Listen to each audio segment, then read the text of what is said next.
Well, good morning, and thank you very much for joining us. I am Yori Folarin. Well, this morning, Epelle is the first of our two guests on different subjects. And Mr. Epelle is a policy development and advocacy expert. Thank you very much, as always, Jake, for making time available for us. We want to look at subsidy removal, the pains, and what governments, and indeed Nigerians, need to do. We've spoken about this before, maybe not in depth. Maybe we'll have a better time at it this morning. Well, first of all, to kick off, the governors of Kwara and Ogun State have actually announced a 10,000 naira. Well, one called it a 10,000 naira allowance. The other called it a 10,000 naira salary increase for all public servants across the board. Those kind of things. Were those the kind of things you were thinking about, Jake? Because I remember we were having a conversation about this about 3 days ago. Good morning, and thanks for having me, my best friend and the man with the golden voice. Let me say that, I was doing a review of some of my analysis this morning. Okay. There's something very particular about President Bola Tinubu, one very bold step that he has taken than, unfortunately, a few other people couldn't. And it is this subsidy removal. If you follow the antecedents since 1977, when this whole issue of subsidy removal, subsidy issues and the act that came with it and everything, I think Bola Tinubu is the only president that have had the effrontery, the courage to take this initiative. And that's a plus for him, because I am an advocate for subsidy removal, because if you look at it, this whole thing about subsidies and regime and everything is shrouded in secrecy and neck deep into corruption. Because I was doing a review, Brother Folarin, and the current statistics from CEIC on the number of cars in the country, and I think it's also alluded by MBL, Bureau of Statistics, BMBS, is 11.6 million vehicles. I know that there's a lot more households that have things like generators and all that add to fuel consumption, but the level, the number, the false statistics that they are rolling out is the level of consumption of fuel in the country is absolutely false. And so to speak to the question you asked me, I think the state government needs to be careful. There is all kinds of states trying to do different kinds of things. This question of increase in salary, are they putting more money in the hands of people? I am not an economist, but you don't need, it's not a rocket science to know that the more you put it out in the public that there's increase in salary and all that, it will lead to increase in inflation. Prices of goods are going to skyrocket. The woman who is selling tomatoes in the market understands that Jake has just earned more money, so she's going to also be tempted to add more money to her price of goods. Because it can't be done secretly. Because this can't be done secretly. I say government can't make this kind of a move secretly. The market woman will know. But Brother Folarin, I would ask if I have to. If I have the opportunity to be in leadership, I would rather put some of this money into development, infrastructure, creation of jobs, And I think there's also one very important component of governance that have not been, the government have not given attention to, and is the private sector.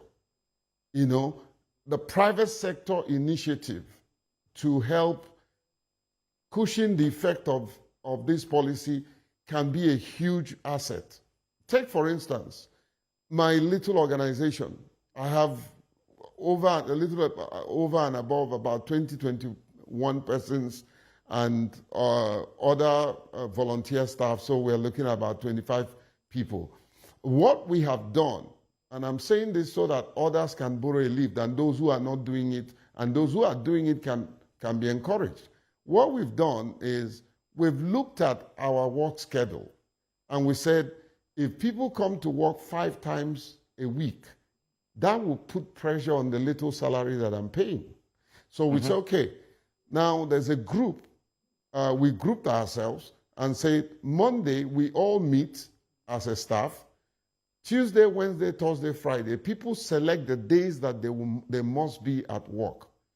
And we allow them, we give them that liberty to choose those days. But stay online so that the work doesn't suffer.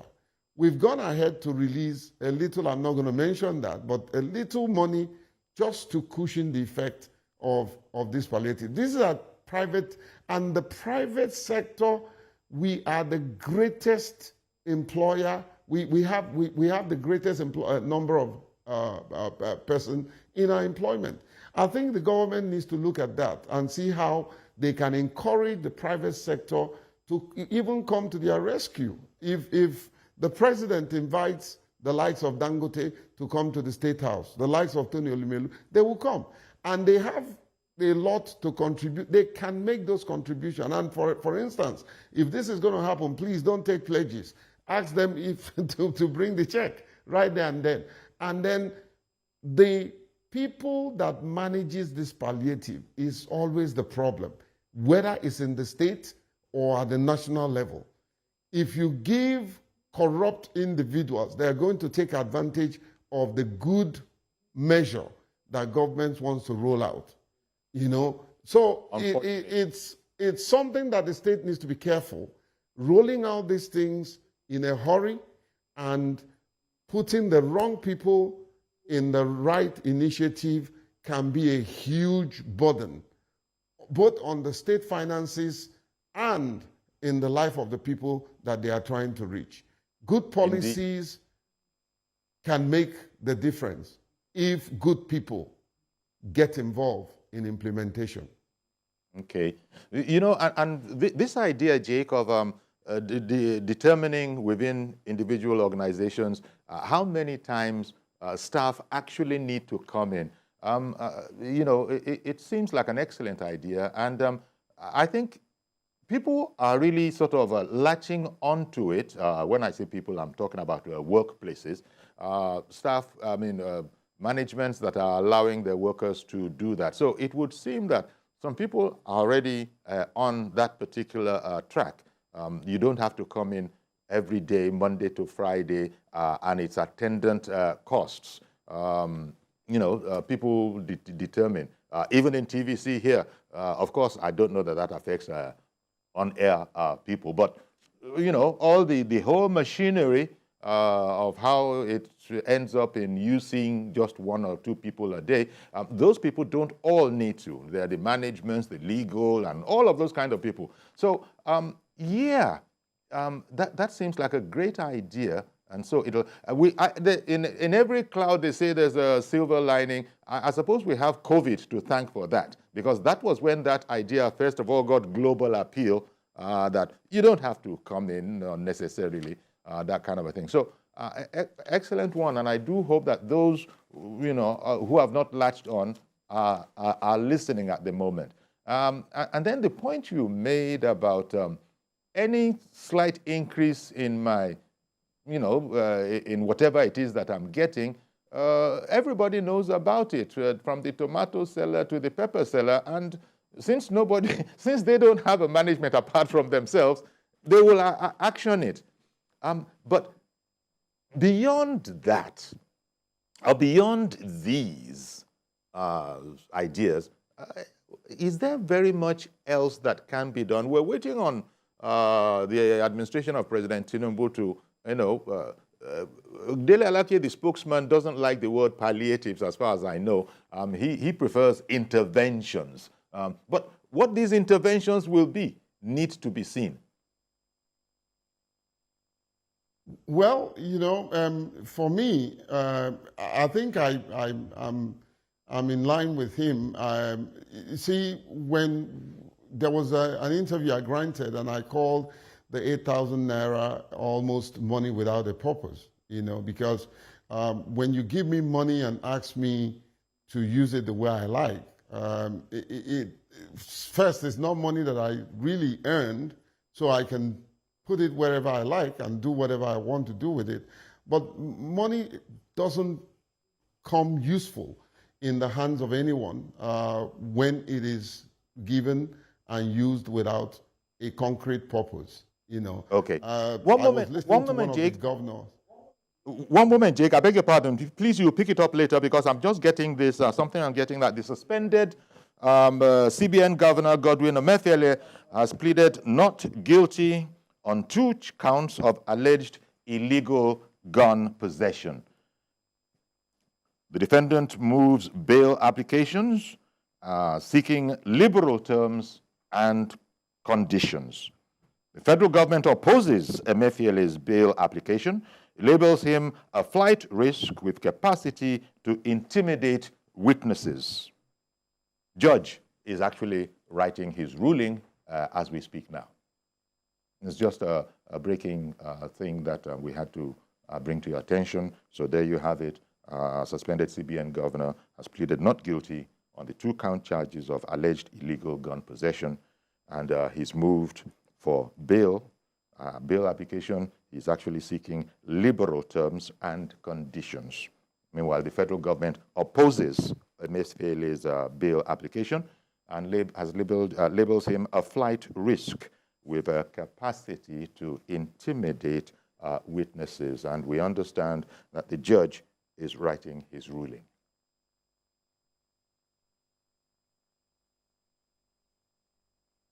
Okay, after that flash, back to Jake. So we're back after that news flash there. And sorry, I interrupted you.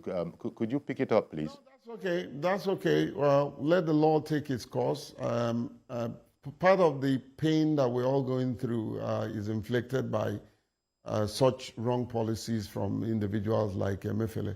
And I'm not saying he should face the law, and the rule of law must take its course. But however, back to what we're trying to say, my Oga,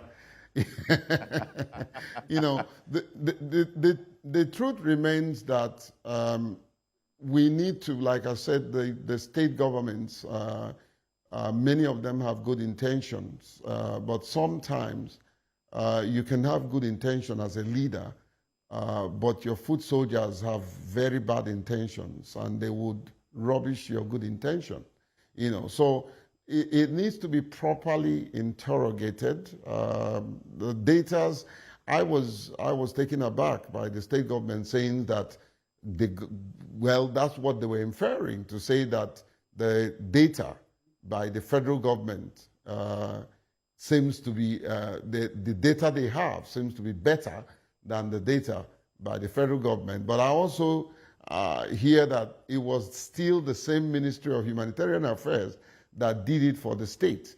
And so where is the parameter? Where's the yardstick for the integrity test that the governors were saying that they were going to do? The truth about it, Brother Folarin, is that I don't think any state can wholly boast that they are sure of the accuracy of the data they have. And if they say so, I will ask, who conducted the survey? What was the methodology? What's the yardstick? So the point you're making is that all these intentions and devices need to be interrogated. We spoke about Kwara, where Governor Abdul Razak, according to the newspapers this morning, he's earlier provided free bus transportation for students in the state, has additionally announced that a payment of 8,000 naira to workers. Now, over in Ogun State, public servants will for 3 months enjoy 10,000 naira additional salary each, an immediate promotion in 2021 and 2022, and leave bonuses for March and April this year. You move over to IMO. IMO is to sell items at reduced cost. This is all in the dailies today. I was actually reading out of The Nation this morning. So IMO style is different. In Jigawa, Governor Umaru Namadi, he's promised to support farmers by providing them with fertilizers, chemicals, and equipment. So it looks like, without prejudice to what you've said about needing to interrogate those that will actually be actioning all of this, the governors, some of them, at least they've not been lazy, they've been thinking about what they can do, because it can't all be on the federal, can it? You know, like I said, I would invest in things like transportation system. I like what the governor of Kwara State have done by subsidizing transportation system. My state governor, I got the hints that he had provided free transportation system. Whenever there is this level of inflation, the greatest pain, the greatest aspect of the people's life that are affected is mobility. Things like transportation, food, you know. So I think also we need to begin to look at how we can adjust our individual lives as well. You don't have to go everywhere, especially if it's a place that will not bring any meaningful purpose to your daily living, you know. Adjusting in lifestyle, the kind of consumptions we get into, impulsive buying, you know, just wake up and you go to the store and buy things, you know. We need to adjust our lifestyle. Getting involved, unnecessary travels, you know, we need to adjust our lifestyle to conform with the present realities, you know. So I was going to invest in things like transport. Okay. Go ahead. I was going to suggest, Brother Jake, that, wait a minute, common sense will even teach you that. I don't know where you're reaching us from because such is the beauty of technology. You could be anywhere in the country, indeed, or in the world. But in Lagos here, Lagosians would tell you that they have seen a definite difference in visible transportation. You know how many private cars come on the road in Lagos on a daily basis and all those jams? It's almost as if what we refer to as go slow has disappeared in Lagos. There's a free flow. Same here in Abuja. You know exactly where you are in. So common sense has spoken to people.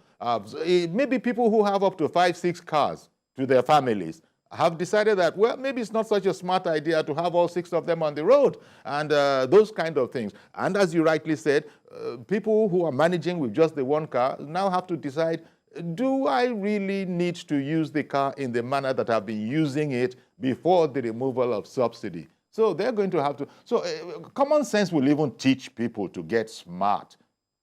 In addition to things like alternatives. Alternatives like the generators that you were talking about. People are now seriously exploring the option of, what is that gas called? LPG. Solar panel.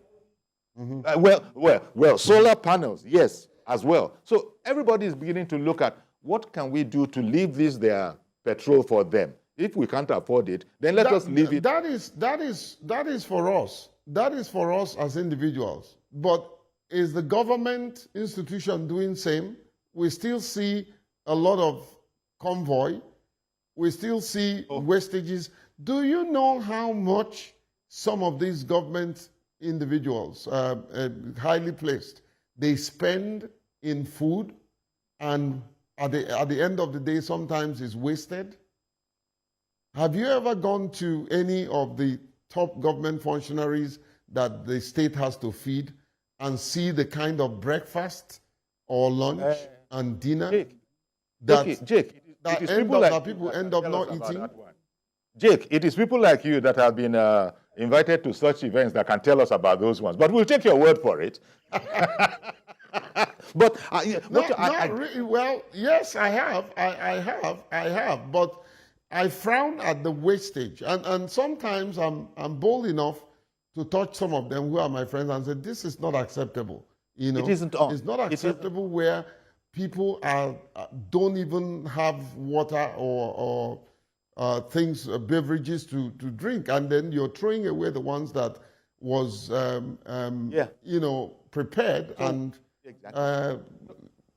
be seen. So as while we are leftover. talking to I remember I came from a very poor home, and so what my dad used to say is that you take as much as you must finish. It's mandatory, you know, that you don't take food and leave it in your plate. So we grew up knowing fully well that, look, I must take as much as I can finish, otherwise I'll be in trouble, you know. Okay. So there's a need to look at the lifestyle of our politicians. Not everybody. I know some people that are very strict to curb wastages, but we need to do that from top to bottom. Okay. Another news flash, Jake, quickly. Just in now, Justice Owebo grants Emefiele bail in the sum of 20 million naira with one surety in the like sum.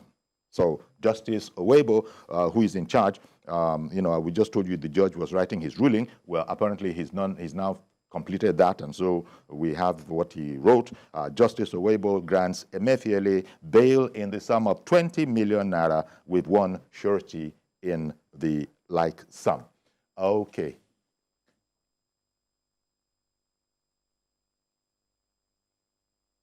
So away from that, Reverend Dominic, good morning, Reverend Dominic. Thank you for calling in and holding on. Go right ahead, please. Good morning, Chief Yori. Good morning, sir. Good morning, my friend Jack Epelle. Can you hear me? Yes. Yori, can you hear me? Yes, I can hear you. I think we both can hear you, Reverend. Network. Yes. Okay, Yori, now when we are talking about common sense, now, Yori, in 2012, what was the common sense that makes us to protest against subsidy removal in 2012? Now, in common sense, why should we import fuel? I told you here last week that if we have manufactured fuel in Nigeria, I don't think the cost will be up to 400 naira. Because I've talked to marketers who told me the ferret, the shipping, the transportation. For example, Yori, if Kaduna refinery is working, how can someone from Maiduguri or Sokoto driving truck to Lagos to come and purchase fuel? And if we end it in Kaduna, and the transportation from Maiduguri to Kaduna or Sokoto to Kaduna will not be as the same from driving a truck from Sokoto to Lagos. Where is common sense? That is question, and nobody is talking about this. There's no palliative will solve this problem. Listen to me, Yori. If a state government asks 10,000, why the left is asking for 100,000? Let's say if they give them 70 or 80,000, what are they going to do? This patch palliative, like my friend is saying, cannot solve this problem. We must have a critical thinking. Okay. Number three, if there's common sense of cutting costs, please give me 1 second. Okay. Why should the state governors and the presidency are still using long convoys, about 20,000 cars? If fellas say that we should not go everywhere, that's unnecessary. Why should the governor move from one point to other with 15 cars? If Nigeria must apply common sense, let it go from top to down. We have agreed here, but first thing must be done. We must prepare our refineries so we can create jobs here and buy the fuel locally. If I buy fuel made in Nigeria 1,000 naira, I will not complain. That buy fuel made in Indonesia or anywhere 600 naira, it doesn't have common sense. And again, the biggest refineries in the world is sitting in Nigeria. Does it make sense that we have the biggest refineries in Nigeria and we're importing fuel? All right, then. We must talk about stop importation. Thank you very much, Reverend Dominic. Thank you very much for calling in, Reverend Dominic. Now, Jake also spoke about this earlier, this whole, what looks like the ostentatious attitude of government, especially as regards their moving from point A to B, whether you're governor, certainly the president and that kind of thing. But I understand, you know, there is a way to look at this whole thing. Jake, you recall that back in the day, General Murtala Mohammed, when he was assassinated, there was no such thing as these kind of extensive security. And I think from that time on, people thought that it was so easily achieved. The dastardly aim of the assassins was so easily achieved because he was moving around pretty much like an ordinary person. And I think somehow we forgot to put the lid on, and it's just got to where it's got now. But certainly, as Reverend Dominic has just said, and as Jake said earlier, government also now needs to know something about setting an example with the way they conduct themselves. Mm-hmm. Exactly. You know, like Reverend Dominic said, common sense is not really too common. It's not. Common sense is actually sense that is far above the ordinary wisdom. Like rightly said, the over-bloated security operative does not necessarily give security to the individual. The fact that we want to, a certain government official wants to be secured does not mean he has to get the whole of his village as security aids, you know. The aspect that the state, while they do all these, you know, palliatives that they are investing in, the aspect that they haven't looked at is a reduction in governance. You know, how well they can reduce the number of people. A certain governor can have as much as 20, 30, or 40 aides, you know, and those are political jobbers. Okay.